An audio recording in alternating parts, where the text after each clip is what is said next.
you wanted the best, you've got the best podcast, the hottest podcast in the world. The Chris Voss Show, the preeminent podcast with guests so smart you may experience serious brain bleed. The CEOs, authors, thought leaders, visionaries, and motivators. Get ready. Strap yourself in. Keep your hands, arms, and legs inside the vehicle at all times, because you're about to go on a monster education roller coaster with your brain.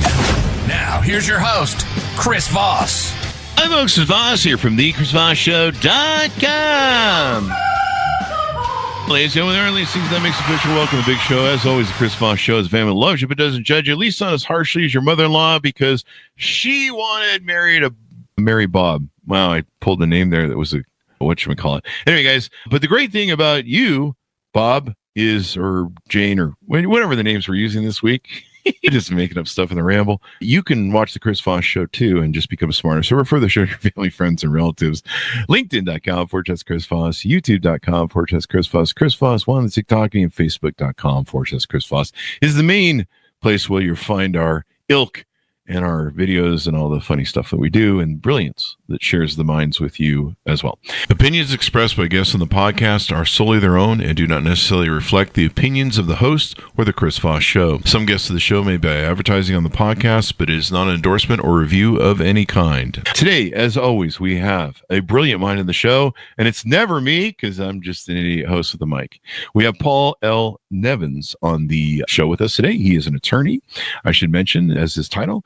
And he has written a book that is out called Private Affluence and Public Squalor, Social Injustice and Economic Misery in America. I think you just described my bank account. The book is out May 23, 2024. We're going to get into some of the deets of him, and you can find out his valuable insights and everything he knows, or at least, what we can squeeze into a half an hour. Paul L. Nevins has been a trial attorney in private practice since 1982. He is admitted to being in the Massachusetts bar. Did I say that rightly? No, I had some fun with it. He's been in the federal court for Massachusetts and First Circuit Court of Appeals. He is a member of the Massachusetts Bar Association and the National Employment Lawyers Association. He's also a member of the American Bar Association and served on its National Advisory Committee. Although a sole practitioner, he's been involved in extensive, complex civil cases through his legal career, and in most cases, he has prosecuted claims as a plaintiff's attorney on behalf of employees who have been victims of age, sex, race, disability discrimination, etc. Early in his career, he represented the prevailing plaintiff in Denton versus Boilermakers Union and a race discrimination case which Judge Wolf found a continuing civil rights violation that permitted the plaintiff to roll back his statute of limitations with respect to damages. That's hard to do, folks, if you don't understand that legalese. Once you pass that statute of limitations, it's hard to get that. But if you've been bad, the courts punish you. Or at least usually that's the idea and concept. O.J. Simpson withstanding. Anyway, welcome to the show, Paul. How are you? Thank you. Very well. Did you get the joke that I said that you admitted being in the bar? It says you were admitted to the bar. I got that, yes. I had some fun with that. Remember Shakespeare said first kill all the lawyers, but he meant that actually as a compliment. Did he ever study law? Like, why did he have that? Why was he scarred that way? Did someone hurt him? It was satirical. The thought back then was that if anybody could oppose the British monarchy, at least it would be lawyers, he hoped. Yeah. No one thinks attorneys are important until they need one. Isn't that I agree. What the saying goes? But I love law and I love attorneys as long as they're not, suing me, the ones suing me. But I've learned a lot from them, and law is important in our world. Give us your .coms so people can find you on the interweb, sir. Give me your .coms, your websites, wherever you want people to look you up on the internet. Private Affluence and publicsqualor.com. So give us a 30,000 overview of what's in this book, Private Affluence. Aside from being a lawyer, I've obviously, like many lawyers, I'm a disappointed academic. I actually started graduate work at NYU, finished a master's there. It was in a doctoral program, but it was interrupted by the Vietnam War. And when I returned to a doctoral program, it was pretty clear that most of my colleagues were teaching part-time adjunct faculty. There weren't any jobs in the academy. So I changed careers. I immediately became a teacher of the Boston Public Schools for 12 years and was active in the Boston Teachers Union, AFT-AFL-CIO. and went through all the race wars, busing, desegregation, chaired their desegregation committee. And then, given those experiences, I thought it was time to change careers. So I enrolled at Suffolk University Law School and became an attorney. Mm-hmm. What made you want to do that? What was it that drew you to that profession? I mean, I came out of a working class family, and my father actually was a Boston cop, grammar school graduate, but if he told me if he had ever had a choice, he would have preferred to be somebody like Perry Mason and would have preferred to be a criminal defense attorney. Yeah. That kind of inspired me, but also, coming out of the background in which I was raised in Boston, I had a certain commitment to social justice, though. I thought the legal career would be an opportunity for me, especially after being taught 12 years, to make a difference. Was there, and I know you kind of answered my question, but I want to dig it just a little bit more. Sometimes there's a crisis moment, or there's a moment where attorneys experience the law in action, or maybe they see something or experience something that interferes with rights, and it kind of gives them this kind of fire to go, I see why this is important and I want to pursue this. Was there any sort of a moment like that for you? Yeah, there were a number. Initially I began because I needed trial experience as a criminal defense attorney. So I represent a number of minorities and basically poor people who needed court-appointed attorneys. And it was pretty clear to me that in a lot of respects, the playing field was heavily tilted against them, no matter who they were. Mm-hmm. And some of them had very legitimate defenses, and some of them also had, been treated very badly on the civil side. That inspired me. Coming out of my union background also, I was very determined to pursue a concentration in employment law litigation, because I thought that, individuals in our culture, particularly those in protected classes, for example, age, I think it's always been a very significant problem in our culture. Mm-hmm. A tremendous number of people who are older, we get over 40 in our culture, many are told, you're too old, you can't learn new tricks, you need to go on. And these are people who are often displaced if they lose their jobs between 40 and 65, for example. Yeah. There are many dead meat. I mean, they can't qualify for Social Security. If they're not disabled, they have nothing else. And they are reduced to menial jobs in our economy. That was kind of an inspiration for me. I had a lot of age discrimination cases as well as some race discrimination cases. And, you and I are both old dudes. We got a lot of experience under our belt. I imagine some of those civil rights and things were a lot of that what you were seeing maybe back in the eras of the days when civil rights were still being really fought. I think they're still being fought today. I don't mean to be dismissive of that, but there was kind of a lot of Martin Luther King and things going on back in those days, and race riots, and people trying to resolve these issues. There absolutely were, and I strongly supported civil rights, but I had an interesting glitch also.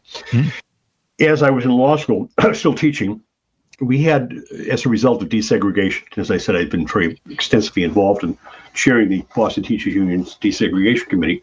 The Judge Garrity was hearing the Boston desegregation case, and I always thought, as a kind of white working class guy, that desegregation was badly mangled, and it went back to decisions by the Berger Court, the United States Supreme Court, the Milliken 1 and Milliken 2, that basically said, if there's a problem of segregation, it's the city itself and the surrounding suburbs are not responsible and liable. Garrity imposed an order in Boston that basically pitted working class whites against working class blacks, which I thought was a recipe for disaster. And I said so on a number of occasions. Ironically, in 1982, as I'm getting ready to graduate from law school, I'm still teaching at the time, the city of Boston told the federal court they were suffering a budget shortfall. I said, no, that's nonsense. That's not happening. But no one ever investigated it. So Garrity then handed down an affirmative action hiring order. I was one of 710 white teachers who were hired in the 1960s, 70s. We were, basically very progressive people, and all of us were laid off. I ultimately got my job back, but I was reminded that, sometimes these remedies are heavy-handed and they hurt the wrong people. And I think that was one of the kind of dividers that is pitted in our culture right now, working class whites against working class blacks and others, which I think is very unfortunate. Yeah.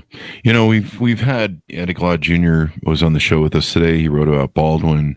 We talked about, what a lot of James Baldwin, I should say, talked about back then, and how it's interesting. We're still having the same conversation. We're trying to resolve in a positive way, or argue in a way for some people. Yeah, I'm disappointed. I had always hoped, like when we elected Obama, that maybe that would help. But systematic racism is endemic in every feature and level of society. Discrimination, sexual, race. I think our biggest problem is we have these things called human beings running around, and they're horrible people for the most part. Not always, but and if we could just get rid of them, we might have some peace around here. We might, and I think the issue we've never been able to face is that, right, race is endemic in our culture, and it's always been an issue. And, the debates when Harris is running against Trump and so on, the question always became clear. Is it ever possible for a woman or a black, no matter how well qualified they are, to possibly prevail? Hillary Clinton also. The answer probably is no, because a lot of people don't want to admit, their really undisclosed bias or sometimes unconscious bias. I know as a trial attorney, one of the things we've always insisted juries be polled on, and also highly look at some videos in terms of unconscious bias, because it's a real problem for all of us. We know you have to go back and, what's going on here? Is it something I don't understand or something I'm missing? Yeah, it's interesting where we're at. Now, the title of your book, Private Affluence and Public Squalor, Social Injustice and Economic Misery, does this still fit? I want to make sure. I kind of went off on a tangent because I try and plumb the book first, but is this fitting into the narrative that's inside the book that we've been talking about so far? It kind of does. I mean, the title actually comes from John Kenneth Galbraith, who back in the 50s wrote a title book, The Affluent Society. And he bemoaned the existence at that time of what he saw as increasing squalor in the public sector. But so what I've been able to trace through my career is that our economic system has continued to change drastically. And in my book, I allege for the worse, because unfortunately, our system hasn't regulated antitrust, monopolies, oligopolies, and fewer people have amassed enormous amounts of wealth. One point I make, for example, in my book is that, just quote from it, that in 2021, the top 1% of Americans had a combined net worth of $34.2 trillion, 30.4% of all household wealth in the United States. The bottom 50% of the population held a mere $2.1 trillion combined, or 1.9% of all wealth. So that's a pretty startling statistic.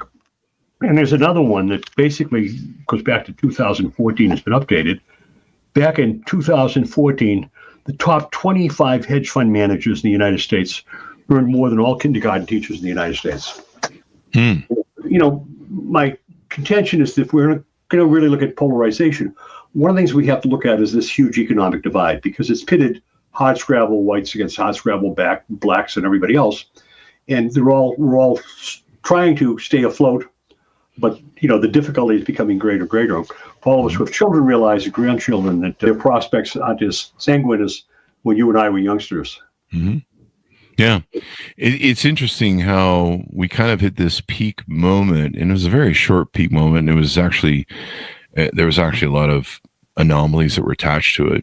GIs returning from home with huge amounts of savings, house buying assistance, and rightly, they put their lives on the line. And then, of course, this sudden sort of Levittown expansion, suburban pavement of America that kind of came from all that. And it really was a post-war anomaly that flooded the savings of all that time into the thing. And suddenly everyone had, 2 cars, 2-car garage, the picket fence, yada, yada, yada, this perfect life. And I think there's some incorrect data on how long that lasted. Some people think it lasted for a long time. And I think it was a blurb on the screen, but people got attached to that. And it seemed to get taken away from them over the challenges that came after that, and some of the economic issues, and seeing the world suddenly turn global as opposed to just America being the ruling class in the world. And I think you put your finger on those important issues. Certainly one of the issues was that, I don't want to blame the University of Chicago, but I will, the School of Economics and Law, which basically said that the antitrust doesn't need to be regulated. It's fine, and vertical monopolies not going to hurt anyone. And I think that's been disproven by all the data. But the other part, I think, is globalization. We've all heard, the term the world is flat and so forth. Part of the problem was, you go back to Reagan and then Clinton, when Dick Gephardt was Speaker of the House, he felt very strongly when NAFTA was being negotiated. Yeah. It was necessary to have some fair reciprocal trade agreements. Mm-hmm. And that power was really lost. So we opened up GATT and everything else to a variety of countries, including China, without any attempt to say, wait a minute, we're going to have at least a level playing field where, we're not suffering the disadvantage. And that never happened. And, although I may disagree with President Trump, he's right about issues. When we look at Europe, for example, they've got a VAT tax. So they impose that 20% tax on any automobiles imported to Europe. So there were no Fords or no Buicks or no Lincolns driving around Europe. We don't have, that kind of punitive. We hadn't had that kind of punitive tax. So it created a very unlevel playing field. Yeah. And we've done the same too. I mean, I think Biden imposed the ban on the Chinese electric cars, which are far better than our American cars and have far better features and are far cheaper. If you've seen the BYD cars, there's the brand BYD and other electric cars, like they can jump. They can literally jump the car. The car can do a bunny hop, filled with features and stuff. So we've all kind of been in this game mode of, protecting our localized geographical industries. Yeah. I would give you that there's a resonance that goes farther back that's led to a lot of these injustices and economic issues that go back to the liberalism of Reagan. And a lot of that comes actually out of Nixon and Johnson. A lot of this is founded from Johnson flipping unions to the Democrats by signing all that legislation that helped poor people. And literally they flipped from being the Republicans and being someone who didn't support black people to a party that flipped and did, which left a chasm with the Nixon era and the Republicans because they lost all the unions. And so then Nixon had to come up with a Great Southern Strategy. They, of course, attacked colleges. Same thing with Reagan because of the war. Yeah. And so a lot of this economic down, I'm still waiting for my check from Reagan on those trickle down economics. You're never going to get it. Should be here any day now. I'm holding my breath. And so you can kind of see a lot of the patterns that come from the origin of some of this stuff. Yeah. When I was we had a Republican senator here, Lever Salzstall, after his family, but he received significant labor union support because, in fact, he strongly supported unions. One of the other trends that I talk about in my book, which I think is relevant in terms of our recent economic history too, was the passage of Taft-Hartley back in 1947. Harry Truman vetoed it. It was passed overwhelmingly by a new Republican Congress. And what that did was it totally deindustrialized the North. The northern industries, the Rust Belt developed, and all those industries migrated to the South. They opened up right-to-work shops, which decimated unions.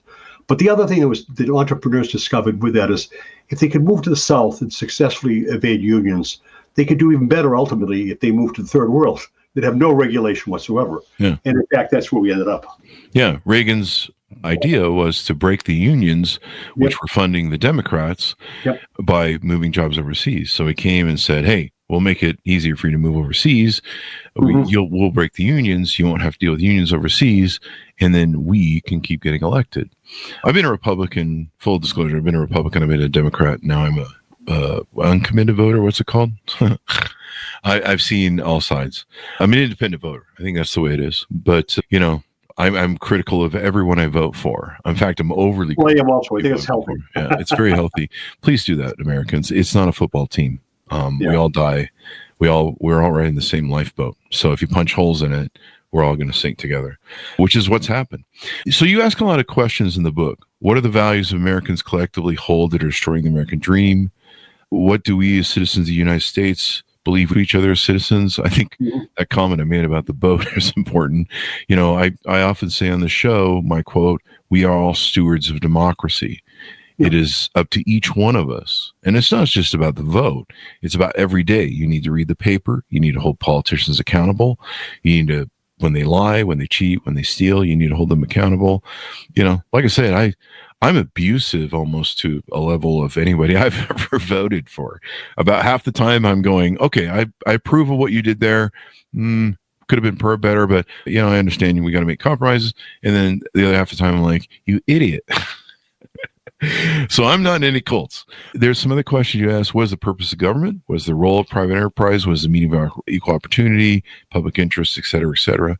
I'm just kind of throwing those out if you want to pick up on any and tease them out a little bit for people to buy. No, I think one of the interesting issues we have is how we identify ourselves. It has to do with the issue of values. I mean, we have, for example, watching, for example, current inhabitants of the White House and the supporters, they basically describe themselves as conservatives. And Reagan's people describe themselves as conservatives. Mm-hmm. And I think the reason they do so is it's a lack of understanding of labels. And I think labels are kind of important because you can't understand who we are unless we know where we came from. We are a liberal democracy by definition. So we don't have, by definition, conservatives in this culture. We might have liberals who feel the country's going in the right direction or whatever, but they're not conservatives. Conservatism goes back to the ancient Greeks. And if we want to find out where conservatism exists today, it's in the Vatican. It's in Catholic social teaching, which when many Americans read it, they say, God, that's really radical. How could they do that? It's not radical. A conservative is communitarian. We're basically emphasized we're all part of one, a body politic. We owe to one another. By contrast, liberalism says in its coarsest form, each of us is an individual, separate atom, and we compete against one another, and society is purely contractual. And if we don't like it, we can walk away. And that's not a prescription for a healthy society. So that's part of what I address the issue of values. Mm-hmm. If you want to find conservatives, you go to the Vatican, you look at Catholic social teaching. You do want to be able to contrast it to them. And then you could look at, by another example, contrast is European social democracy, which was also a reaction against liberal culture. And they came up with a different prescription, but it was communitarian also. In fact, one thing you find is both Catholic social teaching and social democratic teaching they share pretty similar critiques of unbridled market capitalism. I mean, I don't think anybody today in the world stands up and says we should have a top-down command economy like China. But people realize there's got to be some kind of regulation. I often quote Elizabeth Warren, who basically has said, as a capitalist supporter, that, capitalist regulation is theft. And sometimes we think we see that, especially looking at cryptocurrency right now, for example, what's going on. Yeah. I mean, and oligarchy, we're seeing some interesting patterns in our government. I think we have more billionaires running in government right now than ever before. I'm sure that's a fact. Yep. And, we've had a lot of people on the show that have written about Russia, the oligarchy, how it developed, how the kleptocracy works, where Putin hides his money and places the billionaires, and they basically control the country, steal all the wealth, and you're in bread lines, and I don't know. Right now, ships are coming from China, so I'm getting ready for the Maduro diet and bread lines. Half a joke, not half a joke. Yeah. But what I like about your book, and when I look at the questions that are provided and some of the details that I'm seeing, is this is a conversation that we used to teach people in school called civics. Yeah. And these used to be, I was taught civics in school. I'm sure you probably were too. But this was one of the things that was dumped on the agenda. I'm not going to point fingers at Republicans, that to destroy school and education, number one, so they could create religious schools. That's part of it was because of Brown versus Wade. A lot of people don't understand that school vouchers are about racism. People don't want their kids going to school with mixed race. So they've been pushing this. You just saw SCOTUS had the case before to make the first publicly funded with public funds private religious school. And there's been this push to theocracy when you understand certain billionaires like Betsy DeVos and her father from the Nixon administration, and what they do with the Center for National Policy, and what they do when they write them in the Heritage Foundation for Fox News, the scripts of right-wing media. You kind of understand the hidden hand of what they're in there. And a lot of them really want a theocracy. They don't believe, this is why they want 10 commandments on courthouse steps. They want an American ISIS where there is no constitution. There is the Bible and the 10 commandments, and you live and die by that, and they're punished it in court. That's their utopia that they want. And they pushed it. You've seen it, you've seen the judges they put into SCOTUS, and it's kind of interesting how that's playing out right now, because they're doing some things I didn't expect from some of them. But, if you buy an RV for them, I guess you can get whatever SCOTUS ruling you want. Anyway, that's a joke of the one gentleman there on the SCOTUS board. But I like how you're bringing this to the thing, because this used to be a narrative we had in schools, and we don't have the civics class. In fact, I have an entire chapter in the book on the decline of civic education. We look at the data in terms of Americans, what they can, well, we could begin with lots of things like literacy levels. The majority of Americans could not read the New York Times because it's above their, it's written at 10th grade UNESCO level. It's too complicated for them. Huge number of Americans can't name more than one or two justices in the Supreme Court. You question them on a whole variety of issues in terms of Congress, Article 1, Executive Article 2, Judiciary Article 3. They have no answers. They don't understand. And you're absolutely right. I mean, when I went to high school in the 60s, we had robust, not only American history, but principles of democracy, civic education courses. And we debated all those issues, and we learned them. And I think to the extent to which we've gone to vouchers and tried to move away from public education, it's hurt all of us. I think the other thing that has hurt our culture is we really don't have any shared sacrifice any longer. So I was not happy about being conscripted into the military out of graduate school. But, I adjusted to the Army. But the one thing I realized was once we got rid of that, the Pentagon was quite happy, as was the welfare through warfare industry, because once the military became entirely volunteer, out of sight, out of mind. We could wage wars forever. Nobody's sharing the sacrifice, and we have no control over that. And now we read some of the data where a lot of young people interviewed said if conscription were reintroduced and you were given a choice, Peace Corps, Army, whatever, what would you do? I'd leave the country. That's a pretty bad reflection. Yeah, you'd have the college campuses rioting and all the stuff you saw during the Nixon administration. I think you saw some pushback during Desert War, and even the private military. Bush with Iraq and Afghanistan, created this whole private military with President Cheney from Halliburton filling their pockets. I love how an ex-CEO of Halliburton leaves Halliburton and then enriches Halliburton and then goes back to them. What a concept. It's almost like it might be happening today. Anyway, Bitcoin. Anyway, you talk about a lot of these things, and I think it's real important. Can we touch a little bit and tease out on your book, The Politics of Selfishness? Because somehow in 2025, kind of feeling like some of that might be going on as well. It'd be pertinent. Well, that basically, critics who disagree with me basically, you're blaming all the travail in the United States on John Locke. I said, no, it's the interpretation of John Locke's philosophy of individualism, which was incorporated into our Constitution. Is that rugged individualism? Was that the quote or the reference, if I recall? Yeah, the politics of selfishness. So basically the argument was that John Locke's philosophy in England was an attempt to counter the power of the monarchy and after the Glorious Revolution. So the issue there was that it was still based and rooted in a communitarian tradition that came out of the Middle Ages, so it was nuanced. In the United States, it became kind of taken over in whole cloth and adopted and really kind of metastasized into this philosophy of rugged individualism. We don't have any controls. We can do whatever we want. And, I suggested back when I wrote that's the root of part of our political paralysis, that we can't work in concert together because we're constantly fighting one another. It's a war of every man against every man. Quote Locke's predecessor, Thomas Hobbes. And I know this from being a Republican, because during that age, there was always this, we need to just have people have rugged individualism. Yeah. And, you need to, everybody pulls their stuff up with their bruceps. And I was a Republican saying the same thing because I grew up poor. I started businesses and then became, wealthy. And even by today's means. And so I was like, I did it so everyone else can. I'm voting for George Bush. Yeah. And what I didn't, I was kind of in my own bubble because I live in my own private Idaho, Utah, where 97% of people are white. And I hadn't been exposed to in my life. I grew up in California. I was exposed to everyone in California. I was friends with everyone. So I didn't get that racist sort of element. I lived in the melting pot of people that's healthy. So I didn't have a lot of experience in seeing how a lot of poor people lived, a lot of people that either had made bad choices in life and shouldn't suffer indefinitely for them. I mean, that's the reason we have a bankruptcy court, is so that people can start over. We can't throw them away, welfare and all those sort of things. And so I kind of bought into that rugged individualism. I'm like, if I can do it, because I'm a stupid kid and still am stupid. If I can do it, somebody else can. But not everyone has the same opportunities. Not everyone has the same.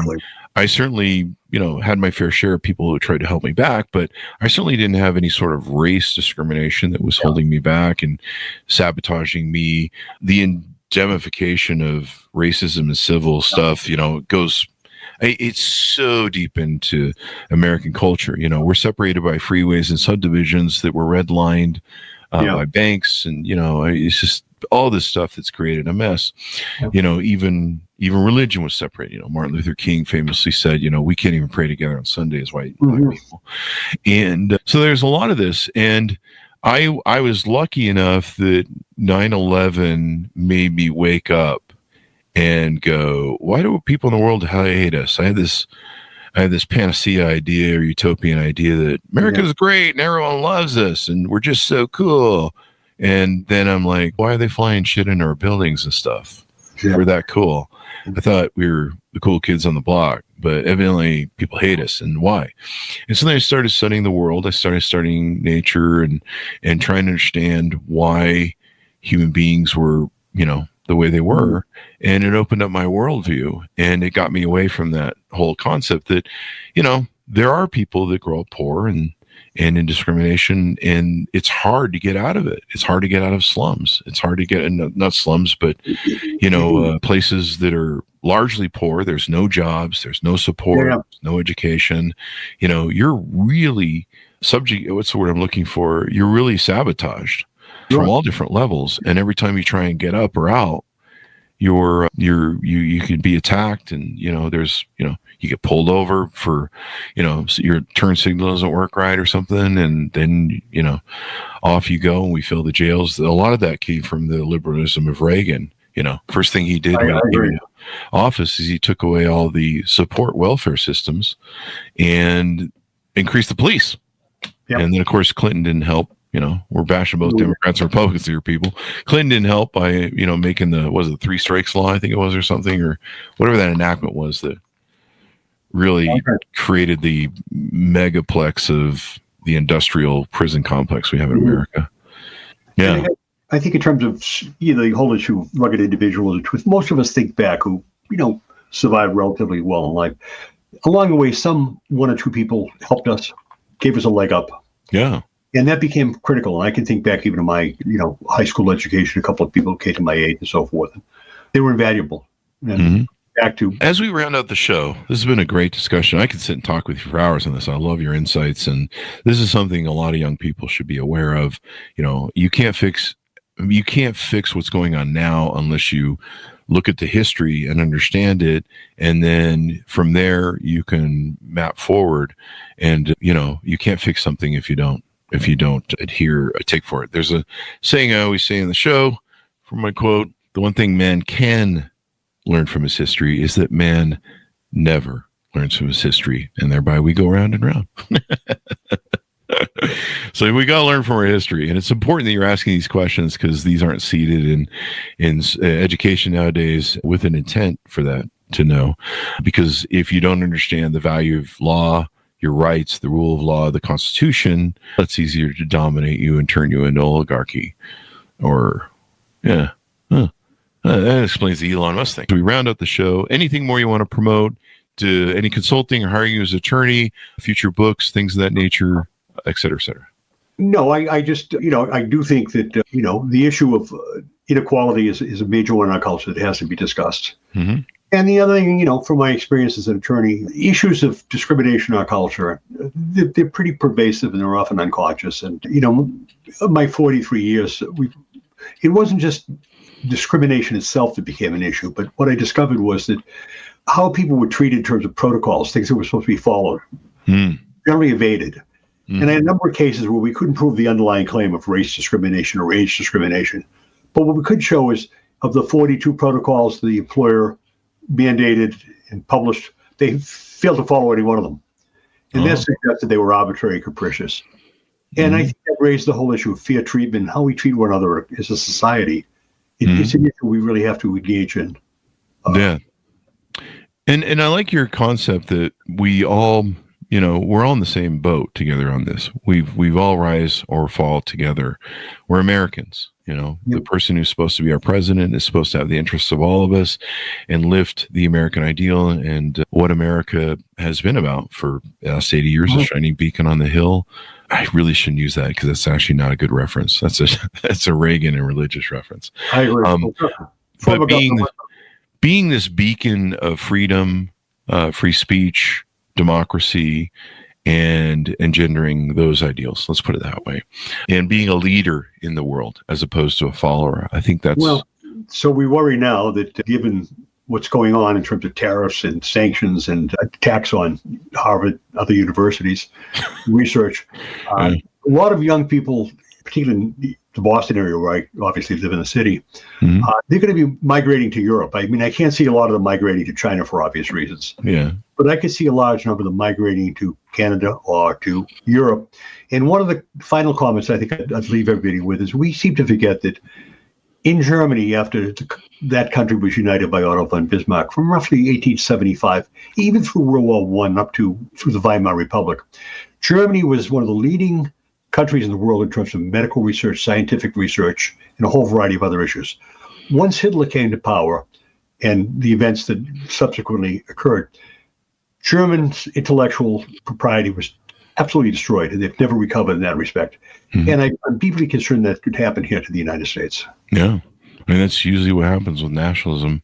We kind of, we went through nationalism back under, early FDR?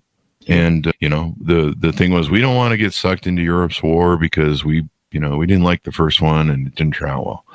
And by doing that, it increased the level of costs that it took to fight that war and defend democracy, because we were next up on the docket. And we found that out with Pearl Harbor. And of course, the Atlantic Ocean was starting to fill with Hitler's submarines. So it was making trade even harder. We were up next on the plate.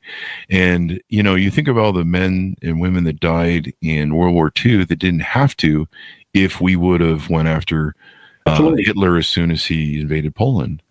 We see that today, I think, unfortunately, with Ukraine and Europe. Yeah, I just watched the minister, whatever the title is. Oh, yeah, the president. He was just talking about how he's seeing buildup on their border of Russia. And Russia, Russia's just playing games where they're just like, oh, yeah, we want peace. We're willing to, stop bombing. And then they're bombing more than they ever have. And anybody who grew up with Russia, you grew up with Russia, I grew up, hiding under desks, under bomb threats of nuclear war, that somehow that steel case desk of lead would somehow save me from a nuclear war.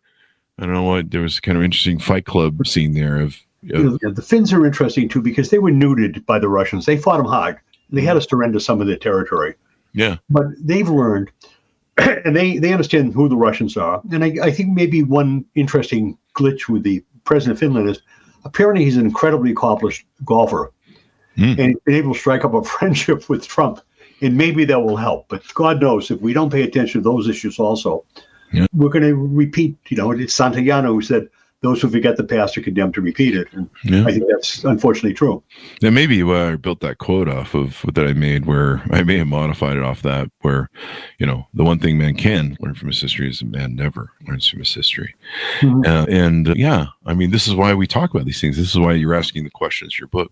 So wonderful discussion. We could go on an hour for us, and I love having this discussion with you, and I hope our audience does too, because you're going to learn a lot, and we need to think about these things, and they're prescient in determining the future and success. I don't have children, but people that have children and grandchildren want to see them succeed. These are important questions for them too. Give us your .com so people can find you on the interwebs. Give me your .com, your website, so people can find you on the interwebs. Private Affluence and publicsqualor.com. Thank you for coming on the show, Paul. I love these conversations. They're brilliant. They're in-depth. And I enjoyed the conversation. I wish you the best of luck in your program also. I'm going to need it in 2025. But it's very good. Yeah. Hopefully we've been and ask a lot of questions. And educate a lot. That's what we try and do. Share the wealth of knowledge. So share the wealth of knowledge, folks. Pick up Paul's book, Private Affluence and Public Squalor, Social Injustice and Economic Misery in America, which I think describes my checking account. No, I'm just kidding. It's not that bad. It's actually pretty good.